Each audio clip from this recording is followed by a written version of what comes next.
Independent television ও দেশ টিভির বিরুদ্ধে মামলার ওরিয়ন গ্রুপের দুর্নীতির সংবাদ প্রচার করা ইন্ডিপেন্ডেন্ট টেলিভিশন ও দেশ টিভির বিরুদ্ধে হয়রানিমূলক মামলার প্রতিবাদে মানববন্ধন করেছেন সাংবাদিকরা।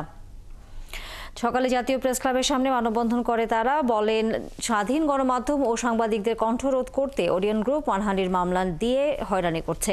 বৈষম্য বিরোধী সরকারের সময়ও সাংবাদিকদের কণ্ঠরোধ করতে মামলা নিয়ে প্রশ্ন তুললে সাংবাদিকরা দাবি করেন, দুর্নীতির খবর প্রচারে গণমাধ্যমের স্বাধীনতা নিশ্চিত করার দাবি জানান তারা। আমাদের এই দুর্নীতির বিরুদ্ধে দাঁড়াতে বাধার সৃষ্টি করছে। তারা মনে রাখবেন, মামলা করে কোনো লাভ নেই। মামলা আপনারা করতে পারেন, আমরা প্রতিবাদ জানাবো, আমরা কিন্তু প্রতিবেদন দিয়ে আপনাদের রুখে দেব।